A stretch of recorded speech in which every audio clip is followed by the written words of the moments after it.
नमो रामचंद्राय नमः। श्री सीतारामचंद्राभ्यां नमः। ओम राम रामाय नमः। श्रीरामचंद्र चरणों मनसा स्मरामि। श्रीरामचंद्र चरणों वचसा गृह्णामि। श्रीरामचंद्र चरणों शिरसा नमामि। श्रीरामचंद्र चरणों शरणं प्रपद्ये। जय श्री राम। वडीलों, मित्रों, मैं ठक्कर आशीष सेन आपका श्रीमद् वाल्मीकि रामायण ओरिजिनल राम कथा में हार्दिक स्वागत करता हूँ। ये ओरिजिनल श्री राम कथा है। कई बार आपको लगता होगा कि ये ओरिजिनल शब्द क्यों बार बोल रहे हैं। तो हमने बहुत सारी राम कथाएं सुनी हैं। राम कथा तो नारद जी ने भी पहले अध्याय में ही पहले सर्ग में पूरी राम कथा कह डाली है कुछ श्लोकों में। तो राम कथा कुछ श्लोकों में भी पूरी हो सकती है। अगर आपको मोती निकालने हैं तो समुंदर के अंदर डुबकी लगानी पड़ती है। छोटे से कूप में या तो कुएं में या सागर में डुबकी सरोवर में डुबकी लगाने से मोती नहीं मिलते। ये सागर है और उसमें हम डुबकी लगाएंगे तो उसमें से ज्ञान रूपी मोती निकलेंगे। इसलिए पूरी रामायण जो है ओरिजिनल, उसको शब्द में यूज़ कर रहा हूँ। ओरिजिनल रामायण का एक एक श्लोक का हम पठन, समुंदर को हम मथ डालेंगे तो उसमें से अमृत निकलता है। जैसे समुद्र मंथन करते हैं, हम ये रामायण का, वाल्मीकि रामायण का मंथन कर रहे हैं, एक एक श्लोक को समझने का और जीवन में उतारने का प्रयत्न कर रहे हैं। जो हमारे समाज से संस्कृति, नीतिमत्ता गायब हो चली है, सबको बस एंजॉय और सब बस जल्दी जल्दी पैसे वाले कैसे बन जाए, जो ऐसी होड़ लगी है कि जैसे हो जल्दी से जल्दी बिना मेहनत के सब कुछ कैसे पाया जाए। नीतिमत्ता का यहाँ 100% डाउनवर्ड हो रहा है। तो हमको फिर से उसको 100% करने के लिए ये रामायण हमारे बच्चों को, हमारे युवाओं को, हमारे सब लोगों को, बहनों, धर्माभिलाषी बहनों, भाइयों, सबको, वृद्धों को, सबको ये सुनानी है और सुननी है। तो आज का एपिसोड शुरू करते हैं। एपिसोड नंबर 6060, अरण्यकांड का सर्ग नंबर 40, सर्ग नंबर 40। जय श्री राम। 40वां सर्ग। रावण का मारीच को फटकारना और सीता हरण के कार्य में सहायता करने की आज्ञा देना। मारीच ने बहुत बार समझाया और एक बार तो कहा मैं आपकी सहायता नहीं करूंगा। तब भी वो मारीच को अभी फटकार लगाता है। मारीच का यह कथन उचित और मानने योग्य था। तो भी जैसे मरने की इच्छा वाला रोगी दवा नहीं लेता, उसी प्रकार उसके बहुत कहने पर भी रावण ने उसकी बात नहीं मानी। काल से प्रेरित हुए उस रावण ने यथार्थ और हित के बात बताने वाले मारीच से अनुचित और कठोर वाणी में कहा, दूषित कुल में उत्पन्न मारीच, तुमने मेरे प्रति जो ये अनाप शनाप बातें कही हैं, ये मेरे लिए अनुचित और असंगत है। उसर में बोए हुए बीज के समान अत्यंत निष्फल है। तुम्हारे इन वचनों द्वारा मूर्ख, पापाचारी और विशेषतः मनुष्य राम के साथ युद्ध करने अथवा उसकी स्त्री का अपहरण करने के निश्चय से मुझे विचलित नहीं किया जा सकता। तुम मुझे विचलित नहीं कर सकते।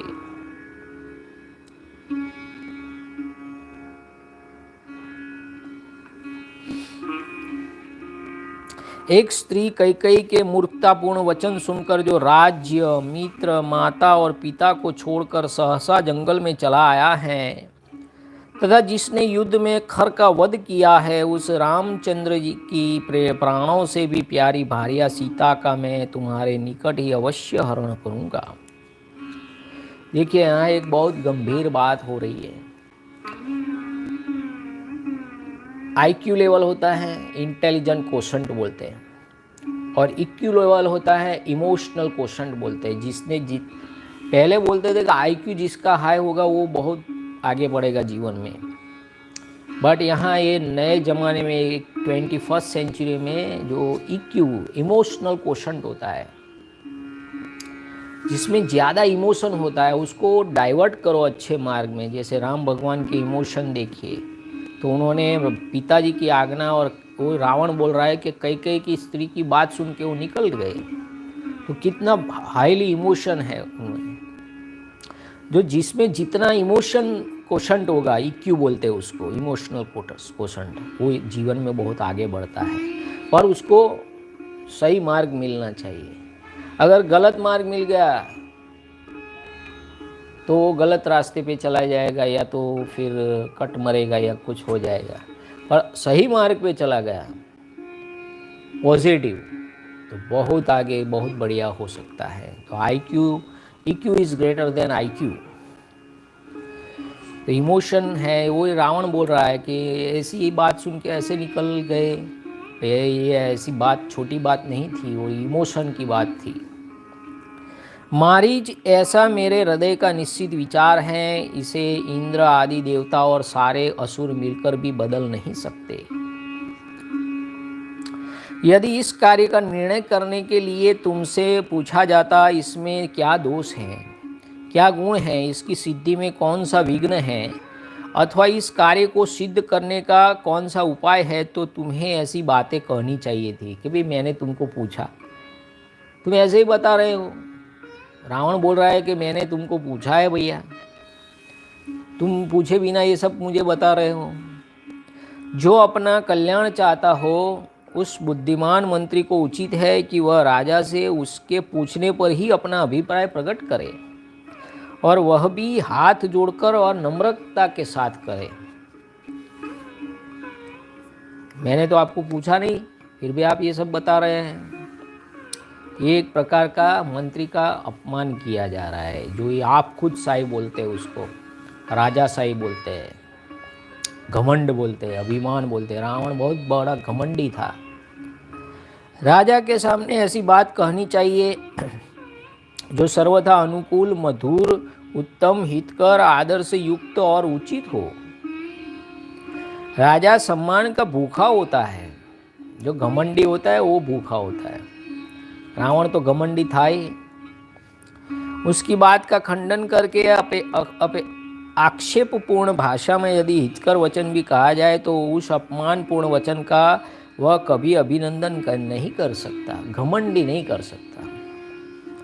निशाचर, अमित तेजस्वी, महामनस्वी राजा अग्नि, इंद्र, सोम, यम और वरुण, इन 5 देवताओं के स्वरूप धारण किए रहते हैं। इसलिए वे अपने में इन 5 के गुण, प्रताप, पराक्रम, सौम्य भाव, दंड और प्रसन्नता भी धारण करते हैं। ये सब राजा की बात हो रही है। राजा कैसा होता है? राजा में 5 अग्नि, इंद्र, सोम, यम और वरुण, इन 5 देवताओं के स्वरूप धारण किए रहते हैं।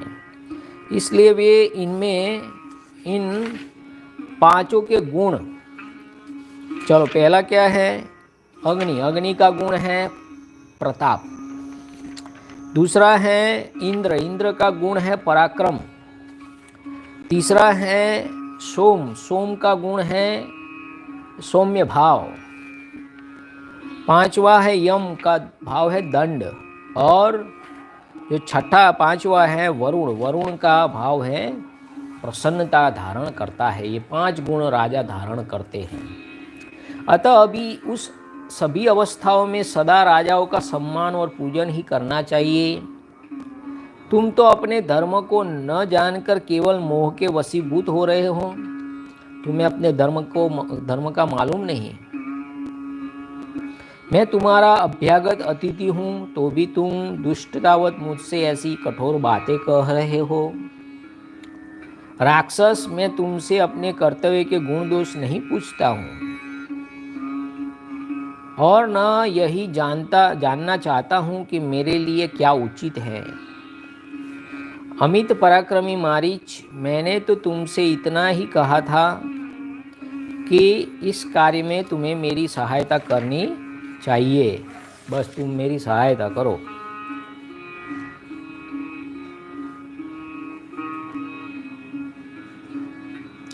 अच्छा, अब तुम्हें सहायता के लिए मेरे कथनानुसार जो कार्य करना है उसे सुनो। तुम सुवर्णमय चर्म से युक्त चितकबरे रंग के मृग हो जाओ। तुम्हारे सारे अंग में चांदी की सी सफ़ेद बूंदें रहनी चाहिए। देखिए, उस समय सोना, चांदी, लोहा सब एक्सट्रैक्शन और उसमें हथियार बनाते थे। ऐसा रूप धारण करके तुम राम के आश्रम में सीता के सामने विचरो। एक बार विदेह कुमारी को लुभाकर जहाँ तुम्हारी इच्छा हो उधर ही चले जाओ, भाग जाओ।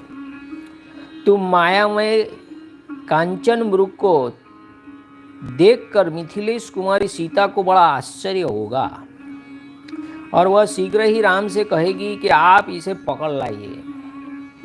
जब राम तुम्हें पकड़ने के लिए आश्रम से दूर चले जाएं, तो तुम भी दूर तक जाकर श्री राम की बोली के अनुरूप ही ठीक उन्हें स्वर में हाँ सीते, हाँ लक्ष्मण कहकर पुकारना। तुम्हारी उस पुकार को सुनकर सीता की प्रेरणा से सुमित्रा कुमार लक्ष्मण भी स्नेहवश घबराए हुए अपने भाई के मार्ग का ही अनुसरण करेंगे।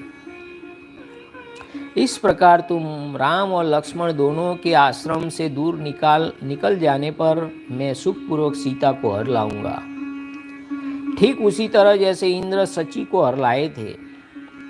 उत्तम व्रत का पालन करने वाले राक्षस मारीच, इस प्रकार इस कार्य को संपन्न करके जहाँ तुम्हारी इच्छा हो वहाँ चले जाना।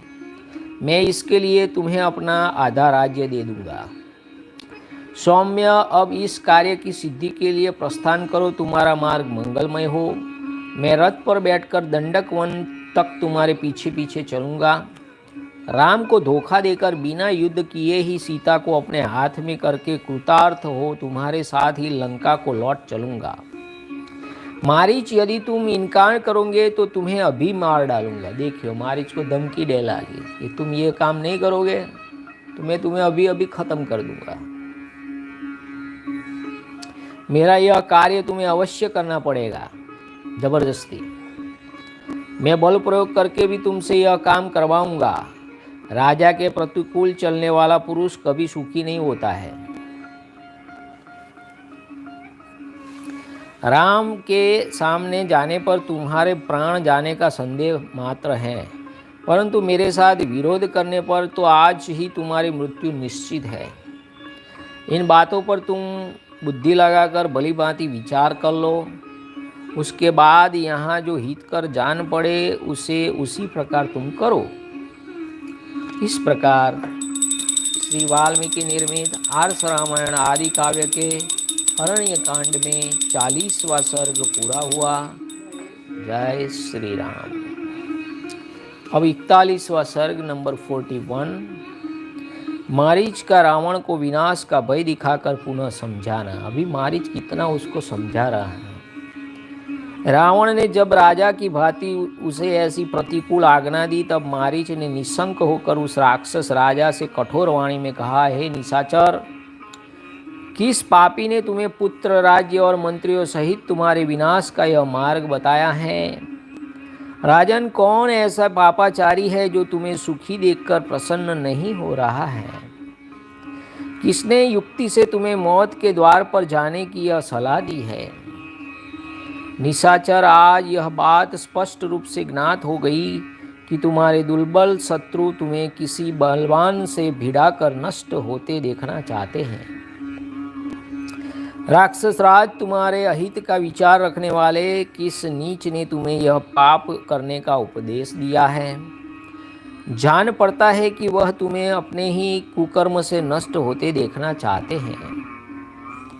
रावण, निश्चय ही वध के योग्य तुम्हारे वे मंत्री हैं जो कुमार्ग पर आरूढ़ हुए तुम जैसे राजा को सब प्रकार से रोक नहीं रहे हैं, किंतु तुम उनका वध नहीं करते हो। अच्छे मंत्रियों को चाहिए कि वो जो राजा स्वेच्छाचारी होकर कुमार्ग पर चलने लगे उसे सब प्रकार से वे रोकें। तुम भी रोकने के ही योग्य हो, फिर भी वे मंत्री तुम्हें रोक नहीं रहे हैं।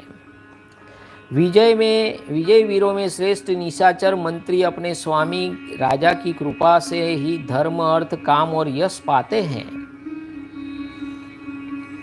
रावण, यदि स्वामी की कृपा न हो तो सब व्यर्थ हो जाता है। राजा के दोष से दूसरे लोगों को भी कष्ट भोगना पड़ता है। विजयशीलों में श्रेष्ठ राक्षस राज, धर्म और यश की प्राप्ति का मूल कारण राजा ही है। अतः सभी अवस्थाओं में राजा की रक्षा करनी चाहिए। रात्रि में विचरने वाले राक्षस, जिसका स्वभाव अत्यंत तीखा हो, जो जनता के अत्यंत प्रतिकूल चलने वाला और उद्दंड हो, ऐसे राजा से राज्य की रक्षा नहीं हो सकती है। जो मंत्री तीखे उपाय का उपदेश करते हैं, वे ही अपनी सलाह मानने वाले उस राजा के साथ ही दुख भोगते हैं। जैसे जिनके सारथी मूर्ख हो, ऐसे रथ नीची ऊंची भूमि में जाने पर सारथियों के साथ ही संकट में पड़ जाते हैं। अगर गाड़ी चलाने वाला अच्छा नहीं होगा तो खड्डे में डालेगा और गाड़ी भी टूट सकती है, बंद हो सकती है, गड़बड़ हो सकती है, टायर फट सकता है। वैसे ही अगर सारथी अच्छा ना हो तो होता है ना, ऐसे मंत्री अच्छे न हो तो राजा को भी खड्डे में डाल सकते हैं। उपयुक्त धर्म का अनुष्ठान करने वाले बहुत से साधु पुरुष इस जगत में दूसरों के अपराध से परिवार सहित नष्ट हो गए हैं। रावण, प्रतिकूल बर्ताव और तीखे स्वभाव वाले राजा से रक्षित होने वाली प्रजा उसी तरह बुद्धि को नहीं प्राप्त होती जैसे गीदड़ या भेड़िए से पालित होने वाली भेड़े।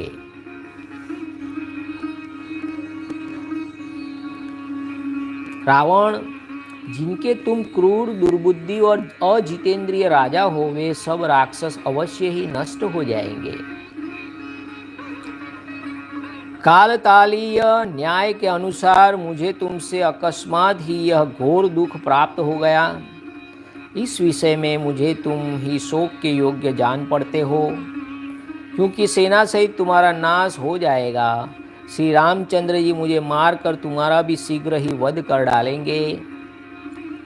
जब दोनों ही तरह से मेरी मृत्यु निश्चित है, तब श्री राम के हाथ से होने वाली जो यह मृत्यु है, इसे पाकर मैं कृतकृत्य हो जाऊंगा। उसने मृत्यु राम की पसंद की, पर कष्ट तो राम को पड़ा ना, क्योंकि शत्रु के द्वारा युद्ध में मारा जाकर प्राण त्याग करूंगा। तुम जैसे राजा के हाथ से बलपूर्वक प्राण दंड पाने का कष्ट नहीं भोगूंगा। राजन, यह निश्चित समझो कि श्री राम के सामने जाकर उनकी दृष्टि पड़ते ही मैं मारा जाऊंगा, और यदि तुमने सीता का हरण किया तो तुम अपने को भी बंधु बांधवों सहित मरा हुआ ही मानो। यदि तुम मेरे साथ जाकर श्री राम के आश्रम से सीता का हरण करोगे, तब न तो तुम जीवित बचोगे और न मैं भी। न लंकापुरी रहने पाएगी और न वहाँ के निवासी राक्षस ही। निशाचर, मैं तुम्हारा हितैषी हूँ, इसलिए तुम्हें पाप कर्म से रोक रहा हूँ, किंतु तुम्हें मेरी बात सहन नहीं होती है। सच है, जिनकी आयु समाप्त हो जाती है, वे मरणासन्न पुरुष अपने सुहृदों की कही हुई हितकर बातें नहीं स्वीकार करते हैं। इस प्रकार श्री वाल्मीकि निर्मित आर्च रामायण आदि काव्य के अरण्य कांड में 41वां सर्ग नंबर 41 पूरा हुआ। जय श्री राम। अब 42वां सर्ग नंबर 42। मारीच का सुवर्णमय मृग रूप धारण करके श्री राम के आश्रम पर जाना और सीता का उसे देखना। रावण से इस प्रकार कठोर बातें कहकर उस निशाचर राज के भय से दुखी हुए मारीच ने कहा, चलो चले। मेरे वध के लिए जिनका हथियार सदा उठा ही रहता है, उन धनुष्य बाण और तलवार धारण करने वाले श्री रामचंद्र जी ने यदि फिर मुझे देख लिया तो मेरे जीवन का अंत निश्चित है।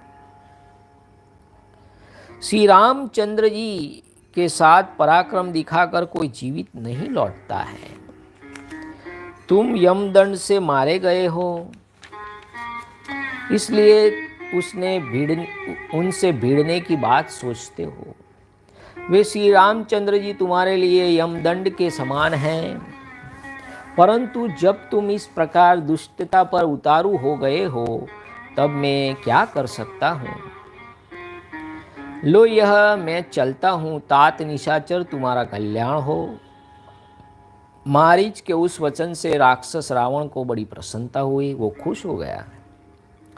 उसने उसे कसकर हृदय से लगा लिया और इस प्रकार कहा, यह तुमने वीरता की बात कही है, क्योंकि अब तुम मेरी इच्छा के वशवर्ती हो गए हो।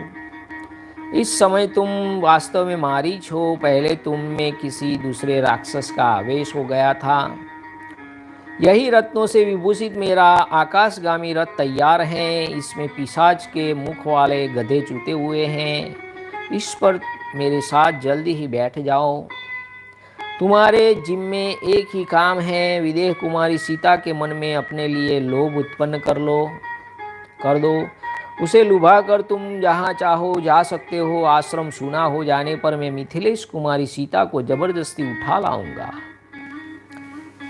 तब ताटका कुमार मारीच ने रावण से कहा, तथास्तु, ऐसा ही हो। तदंतर रावण और मारीच दोनों उस विमानाकार रथ पर बैठकर शीघ्र ही उस आश्रम मंडल से चल दिए।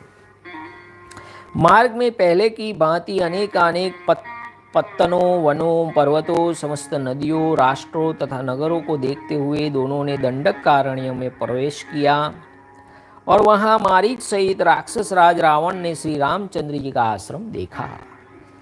तब उस सुवर्ण भूषित रथ से उतरकर रावण ने मारीच का हाथ अपने हाथ में ले उससे कहा, हे सखे, अभी उसको सखे बोल रहा है। देखिए, रावण उनको सखा बोल रहा है। हे सखे, यह केलों से घिरा हुआ राम का आश्रम दिखाई दे रहा है। अब शीघ्र ही वह कार्य करो जिसके लिए हम लोग यहाँ आए हैं।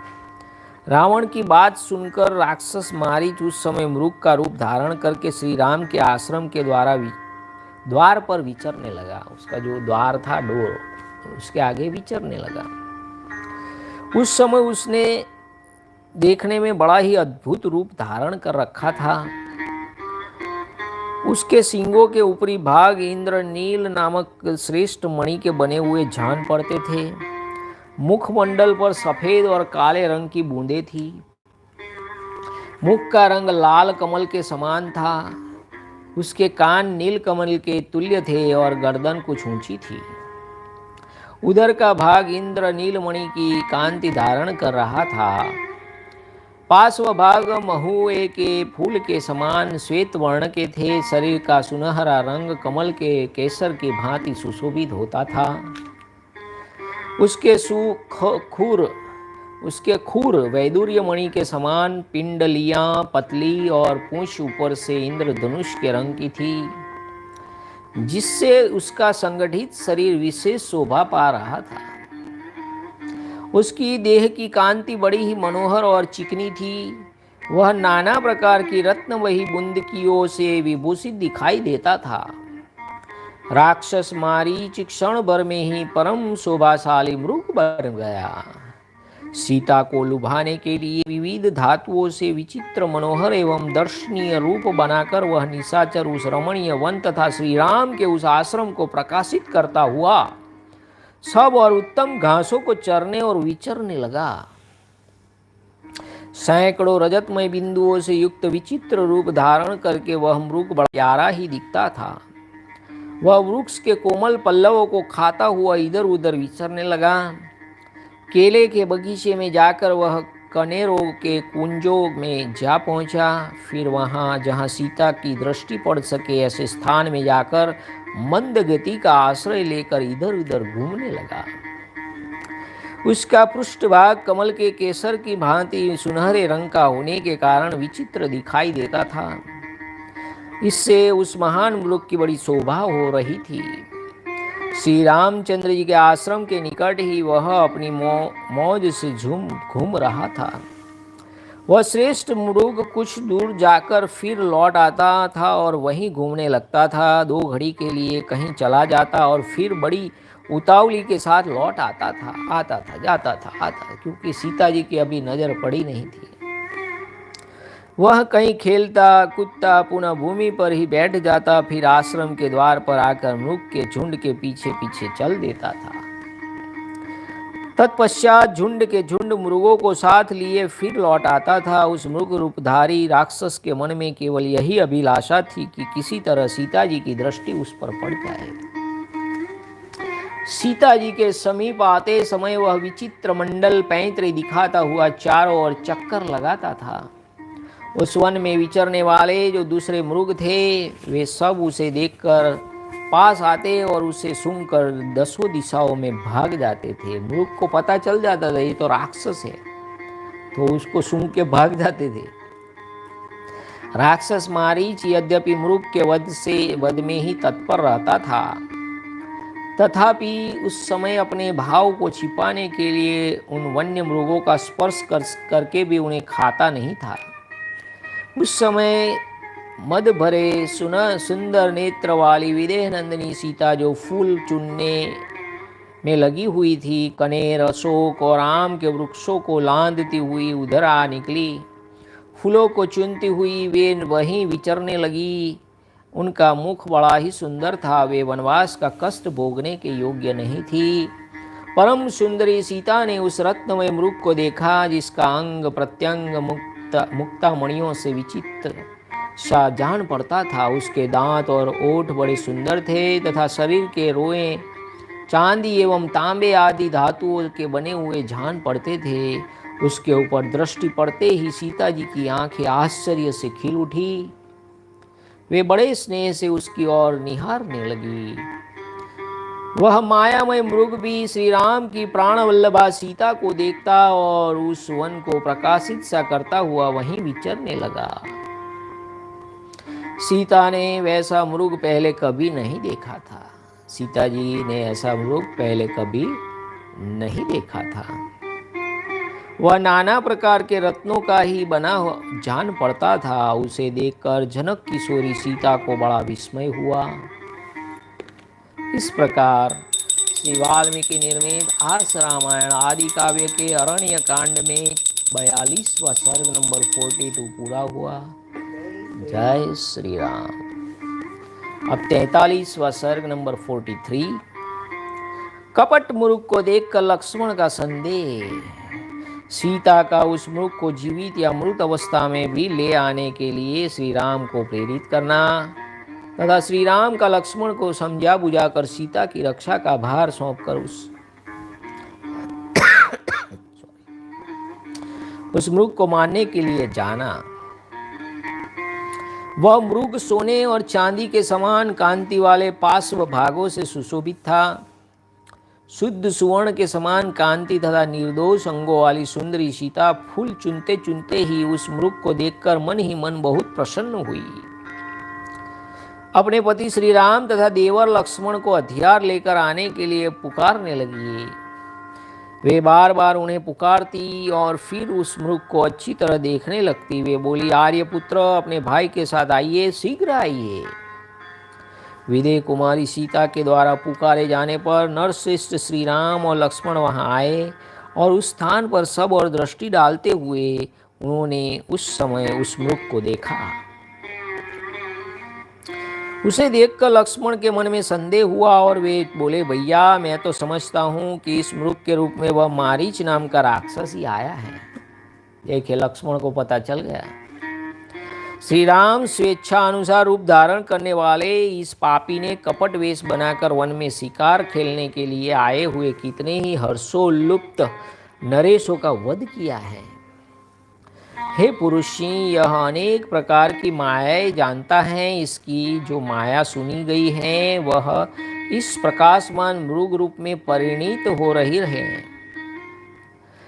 यह गांधर्व नगर के समान देखने भर के लिए ही है, इसमें वास्तविकता नहीं है। रघुनंदन पृथ्वीनाथ, इस भूतल पर कहीं भी ऐसा विचित्र रत्न में मृग नहीं है, अतः निसंदेह यह माया ही है। मारीच के छल से जिनकी विचार शक्ति हर ली गई थी, उन पवित्र मुस्कान वाली सीता ने उपयुक्त बातें कहते हुए लक्ष्मण को रोककर स्वयं ही बड़े हर्ष के साथ कहा, आर्यपुत्र, यह मृग बड़ा ही सुंदर है, इसने मेरे मन को हर लिया है। महाबाहो, इसे ले आइए, यह हम लोगों के मन बहलावे के लिए रहेगा।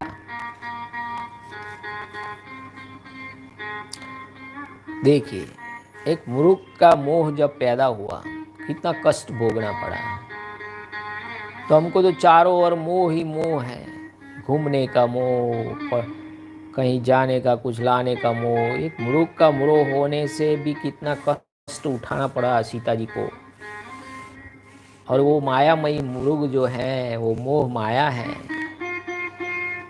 माया किसी को नहीं छोड़ती है। देखिए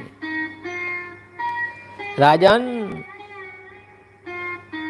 महाबाहो, यद्यपि हमारे इस आश्रम पर बहुत से पवित्र एवं दर्शनीय मृग एक साथ आकर चढ़ते हैं, तथा सुमर काली पूंछ वाली चंवरी गाय, चमर सफ़ेद पूंछ वाली चंवरी गाय, रींछ, चितकबरे, मृग के झुंड, वानर तथा सुंदर रूप वाले महाबली किन्नर भी विचरण करते हैं, तथापि आज के पहले मैंने दूसरा कोई ऐसा तेजस्वी, सौम्य, देदीप्यमान मृग नहीं देखा है, जैसे कि यह श्रेष्ठ मृग दिखाई दे रहा है। नाना प्रकार के रंगों से युक्त होने के कारण इसके अंग विचित्र जान पड़ते हैं।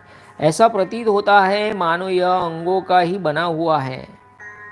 मेरे आगे निर्भय एवं शांत भाव से स्थित होकर इस वन को प्रकाशित करता हुआ यह चंद्रमा के समान शोभा पा रहा है। इसका रूप अद्भुत है, इसकी शोभा अवर्णनीय है, इसकी स्वर संपत्ति बोली बड़ी सुंदर है। जैसे अभी के लोग आईफोन देखते हैं कि आईफोन 13, 14, वाह क्या सुंदर फ़ोन है, ये वो, मोहित हो जाते हैं। किसी का बंगला देखे, गाड़ी देखे, हा क्या गाड़ी है, क्या बंगला है, मोहित हो जाते हैं। ऐसे ही सीता जी ये कह रहे हैं, इसका रूप अद्भुत है, इसकी शोभा वर्णनीय है, इसकी स्वर संपत्ति बोली बड़ी सुंदर है। विचित्र अंगों से सुशोभित यह अद्भुत मृग मेरे मन को मोह लेता है।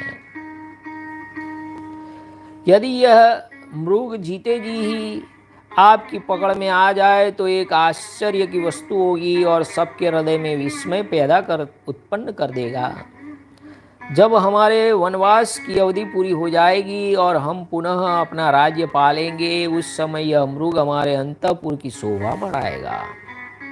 सीता जी तो सोच रही है कि हम उसको अयोध्या तक ले जाएंगे और अपने अंतःपुर में रखेंगे उसको। प्रभु, इस मृग का यह दिव्य रूप भरत के, आपके, मेरे सासुओं के और मेरे लिए भी विस्मयजनक होगा। सबको बहुत पसंद आएगा। जो बाजार में जाते हैं, कुछ ऐसी चीज़ें देखते हैं, सोचते हैं ये घर में बहुत अच्छी लगेगी, तो उठा लेते हैं। पुरुष सिंह, यदि कदाचित यह श्रेष्ठ मृग जीते जी पकड़ में न आ सके तो इसका चमड़ा ही बहुत सुंदर होगा। घास फूस की बनी हुई चटाई पर इस मरे हुए मृग का सुवर्ण में चमड़ा बिछाकर मैं इस पर आपके साथ बैठना चाहती हूँ। ये बहुत बढ़िया बात है। यद्यपि स्वेच्छा से प्रेरित होकर अपने पति को ऐसा काम में लगाना यह भयंकर स्वेच्छाचार है और साध्वी स्त्रियों के लिए उचित नहीं माना गया है, तथापि इस जंतु के शरीर ने मेरे हृदय में विस्मय उत्पन्न कर दिया है। देखिए, सीता जी को मालूम है कि ये बात मैं ठीक नहीं कह रही हूँ, मेरे में मोह उत्पन्न हुआ है, मेरे लिए ठीक नहीं है। सीता जी भी खुद जानती है। इसलिए मैं इसको पकड़ लाने के लिए अनुरोध करती हूँ। सुनहरी रोम वाली इंद्रनील मणि के समान सिंह, उदय काल के सूर्य की सी कांति तथा नक्षत्र लोक की भांति बिंदु युक्त तेज से सुशोभित इस मृग को देखकर श्री रामचंद्र जी का मन भी विस्मित हो उठा।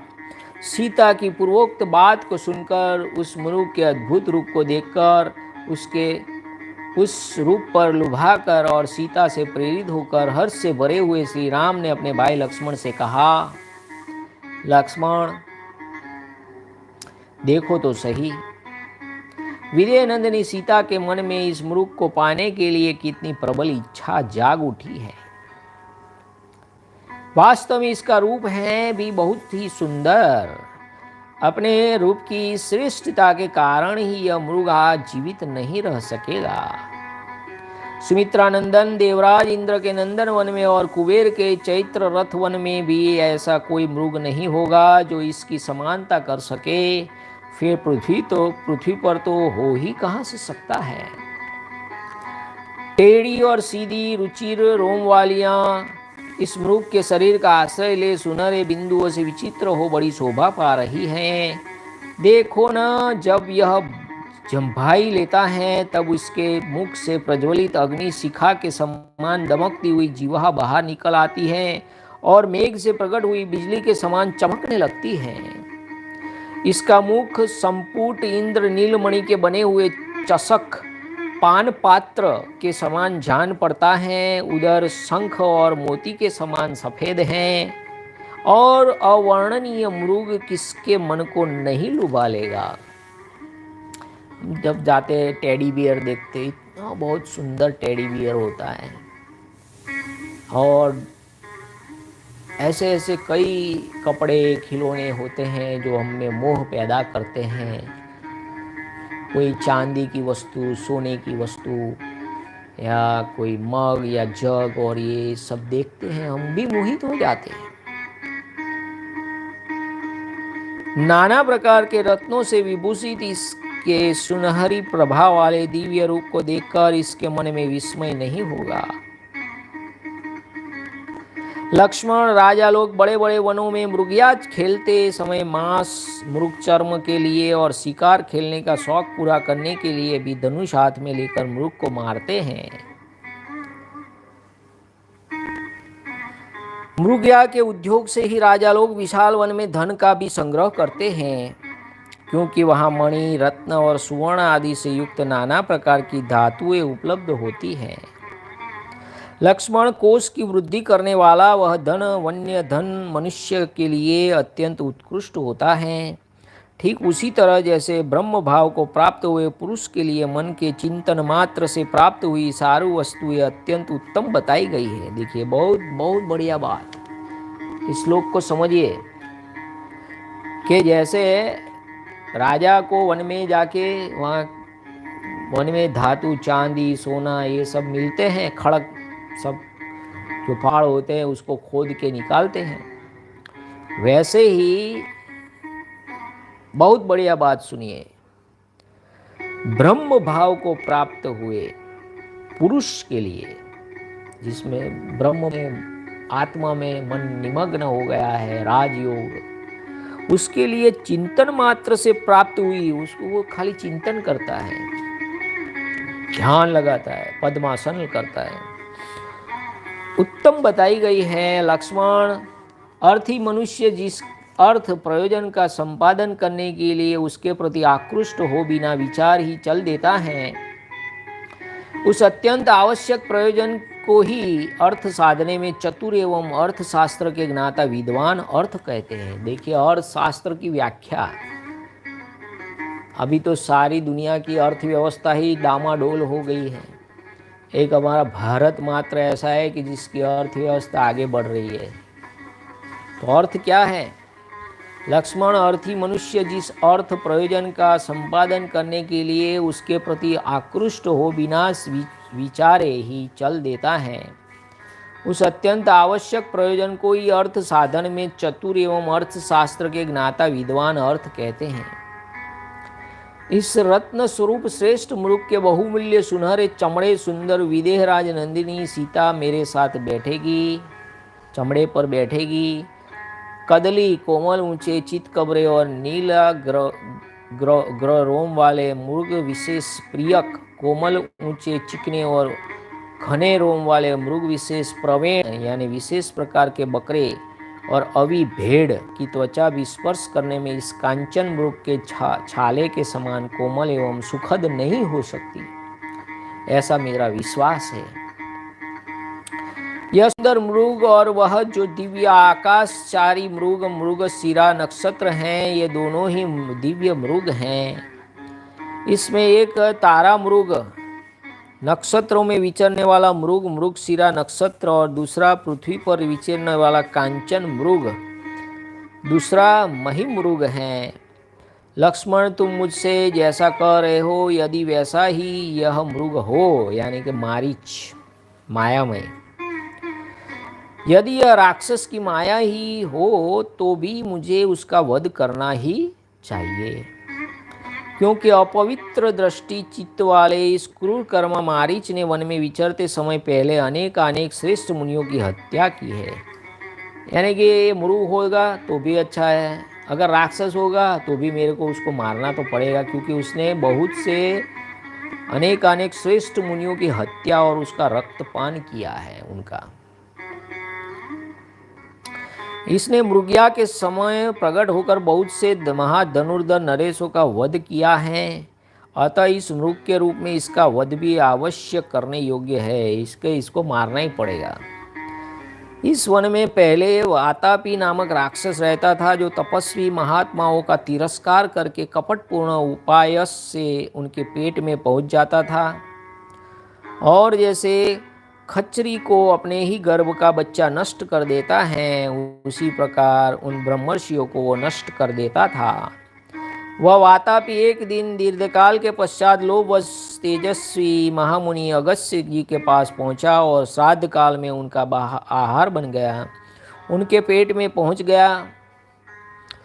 श्राद्ध के अंत में जब वह अपना राक्षस रूप प्रकट करने की इच्छा करने लगा, तब उनका पेट फाड़कर निकल आने को उद्यत हुआ। तब उस वातापी को लक्ष्य करके भगवान अगस्त्य मुस्कुराए और उससे इस प्रकार बोले, वातापे, तुमने बिना सोचे विचारे इस जीव जगत में बहुत से श्रेष्ठ ब्राह्मणों को अपने तेज से तिरस्कृत किया है। उसी पाप से तुम पच गए हो। लक्ष्मण, जो सदा धर्म में तत्पर रहने वाले मुझे जैसे जितेंद्रिय पुरुष का भी अतिक्रमण करे, उस मारीच नामक राक्षस को भी वातापी के समान ही नष्ट हो जाना चाहिए। जैसे वातापी अगस्त्य के द्वारा नष्ट हुआ, उसी प्रकार यह मारीच अब मेरे सामने आकर अवश्य ही मारा जाएगा। तुम अस्त्र और कवच आदि से सुसज्जित हो जाओ और यहाँ सावधानी के साथ मिथिलेश कुमारी की रक्षा करो। रघुनंदन, हम लोगों का जो आवश्यक कर्तव्य है वह सीता की रक्षा के ही अधीन है, यानी कि योगक्षेम। मैं इस मृग को मार डालूंगा अथवा इसे जीता ही पकड़ लाऊंगा। सुमित्रा कुमार, लक्ष्मण, देखो इस मृग का चर्म हस्तगत करने के लिए विदेह नंदिनी को कितनी उत्कंठा हो रही है, इसलिए इस मृग को ले आने के लिए मैं तुरंत ही जा रहा हूँ। इस मृग को मारने का प्रधान हेतु है इसके चमड़े को प्राप्त करना। आज इसके कारण यह मृग जीवित नहीं रहेगा। लक्ष्मण, तुम आश्रम पर रहकर सीता के साथ सावधान रहना। सावधानी के साथ तब तक उसकी रक्षा करना जब तक कि मैं एक ही बाण से इस शीत कब्रे मृग को मार नहीं डालता हूँ। मारने के पश्चात इसका चमड़ा लेकर मैं शीघ्र ही लौट आऊँगा। लक्ष्मण, बुद्धिमान पक्षी गरुड़राज जटायु बड़े ही बलवान और सामर्थ्यशाली हैं, इनके साथ ही यहाँ सदा सावधान रहना। मिथिलेश कुमारी सीता को अपने संरक्षण में लेकर प्रतिक्षण सब दिशाओं में रहने वाले राक्षसों की ओर से चौकन्ने रहना। इस प्रकार श्री वाल्मीकि निर्मित आर्ष रामायण आदि काव्य के अरण्य कांड में 43वां सर्ग नंबर 43 पूरा हुआ। जय श्री राम।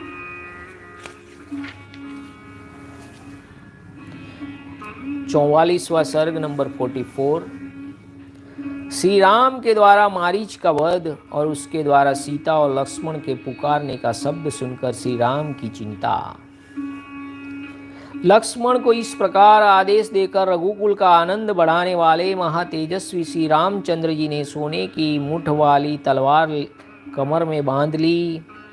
तत्पश्चात महापराक्रमी रघुनाथ जी 3 स्थानों में झुके हुए अपने आभूषण रूप धनुष को हाथ में ले पीठ पर 2 तरकस बांधकर वहां से चल दिए। राजा धीराज श्री राम को आते देख वह वन्य मृग का राजा कंचन मृग भय के मारे छिप गया, किंतु फिर तुरंत ही उनके दृष्टिपथ में आ गया। तब तलवार से बांधे और धनुष लिए श्री राम जिस और वह मृग था उसी ओर दौड़े। धनुर्धर श्री राम ने देखा वह अपने रूप से सामने की दिशा को प्रकाशित सी कर रहा था। उस महान वन में वह पीछे की ओर देख देख कर आगे की ओर भाग रहा था। कभी छलांगे मारकर बहुत दूर निकल जाता और कभी इतना निकट दिखाई देता कि हाथ से पकड़ लेने का लोभ पैदा कर देता था। कभी डरा हुआ, कभी घबराया हुआ और कभी आकाश में उछलता हुआ दिख पड़ता था। कभी वन के किन्हीं स्थानों में छिपकर अदृश्य हो जाता था, मानो शरद ऋतु का चंद्रमंडल मेघ खंडों से आवृत हो गया हो।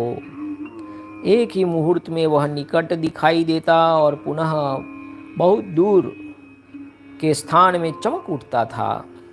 इस तरह प्रकट होता और छिपता हुआ वह मृग रूपधारी मारीच श्री रघुनाथ जी को उनके आश्रम से बहुत दूर खींच ले गया। उस समय उससे मोहित और विवश होकर श्री राम कुछ कुपित हो उठे और थक कर एक जगह छाया का आश्रय ले हरी हरी घास वाली भूमि पर खड़े हो गए। इस मृग रूपधारी निशाचर ने उन्हें उन्मत्त सा कर दिया था। थोड़ी ही देर में वह दूसरे मृगों से गिरा हुआ पास ही दिखाई दिया। श्री राम मुझे पकड़ना चाहते हैं यह देखकर वह फिर भागा और भय के मारे पुनः तत्काल ही अदृश्य हो गया। तदंतर वह पुनः दूरवर्ती वृक्ष समूह से होकर निकला। उसे देखकर महातेजस्वी श्री राम ने मार डालने का निश्चय किया। तब वहां पर क्रोध में भरे हुए बलवान श्री राघवेंद्र श्री राम ने तर्कस से सूर्य की किरणों के समान तेजस्वी एक प्रज्वलित एवं शत्रु संहारक बाण निकालकर उसे अपने सुदृढ़ धनुष पर रखा और उस धनुष को जोर से खींचकर उस मृग को ही लक्ष्य करके फुफकारते सर्प के समान सनसनाता हुआ वह प्रज्वलित एवं तेजस्वी बाण जिसे ब्रह्मा जी ने बनाया था छोड़ दिया। वज्र के समान तेजस्वी उस उत्तम बाण के मृग रूपधारी मारीच के शरीर को चीरकर उसके हृदय को भी विदीर्ण कर दिया। वज्र के समान तेजस्वी उस उत्तम बाण के मृग रूपधारी मारीच के शरीर को चीरकर उसके हृदय को भी विदीर्ण कर दिया। उसकी चोट से अत्यंत आतुर हो वह राक्षस ताड़ के बराबर उछलकर पृथ्वी पर गिर पड़ा। उसका जीवन समाप्त हो चला। वह पृथ्वी पर पड़ा पड़ा भयंकर गर्जना करने लगा। मरते समय मारीच ने अपने उस कृत्रिम शरीर को त्याग दिया। फिर रावण के वचन का स्मरण करके उस राक्षस ने सोचा कि इस उपाय से सीता लक्ष्मण को यहाँ भेज दे और सुने आश्रम से रावण उसे हर ले जाए। रावण के बताए हुए उपाय को काम में लाने का अवसर आ गया। यह समझकर उसने श्री रामचंद्र जी के ही समान स्वर में हा सीते हा लक्ष्मण कहकर पुकारा। श्री राम के अनुपम बाण से उसका मर्म विदीर्ण हो गया। अतः उस मृग रूप को त्याग कर उसने राक्षस रूप धारण कर लिया। प्राण त्याग करते समय मारीच ने अपने शरीर को बहुत बड़ा बना लिया था। भयंकर दिखाई देने वाले उस राक्षस को भूमि पर पड़कर खून से लथपथ हो धरती पर लौटते और छटपटाते देख श्री राम को लक्ष्मण की कही हुई बात याद आ गई और वे मन ही मन सीता की चिंता करने लगे। वो सोचने लगे, अहो जैसा लक्ष्मण ने पहले कहा था उसके अनुसार यह वास्तव में मारीच की माया ही थी। लक्ष्मण की बात ठीक निकली। आज मेरे द्वारा वह मारीच ही मारा गया है। परंतु यह राक्षस उच्च स्वर में हा सीते हा लक्ष्मण की पुकार करके मरा है, उसके उस शब्द को सुनकर सीता की कैसी अवस्था हो जाएगी, और महाबाहु लक्ष्मण भी क्या दशा, उसकी क्या दशा होगी। ऐसा सोचकर धर्मात्मा श्री राम के रोंगटे खड़े हो गए। उस समय वह मृग रूपधारी उस राक्षस को मारकर और उसके उस शब्द को सुनकर ही राम के मन में विषाद जनित तीव्र भय समा गया। उस लोक विलक्षण मृग का वध करके तपस्वी के उपभोग में आने योग्य फल मूल आदि लेकर श्री राम तत्काल ही जनस्थान के निकटवर्ती पंचवटी में स्थित अपने आश्रम की ओर बड़ी उतावली के साथ चले। इस प्रकार श्री वाल्मीकि निर्मित आर्ष रामायण आदि काव्य के अरण्य कांड में 44वां सर्ग पूरा हुआ। जय श्री राम। नमः पार्वती पते हर हर महादेव हर। ओम नमो नारायणाय नमः। श्री गणेशाय नमः। ओम नमो रामचंद्राय नमः। श्री सीताराम चंद्राभ्यां नमः। ओम राम रामाय नमः। हरे राम राम राम हरे हरे, हरे कृष्ण कृष्ण कृष्ण हरे हरे। श्री राम जय जय राम। श्री राम जय जय राम। श्री राम जय जय राम। श्री राम जय जय राम। श्री राम जय जय राम। श्री राम जय जय राम। श्री राम जय जय राम। श्री राम जय जय राम। श्री राम जय जय राम। श्री राम जय जय राम। श्री राम जय जय राम। श्री राम जय जय राम। श्री राम जय जय राम। जय श्री राम। जय Shri Ram. Thanks for watching. जय श्री राम। जय महाराज।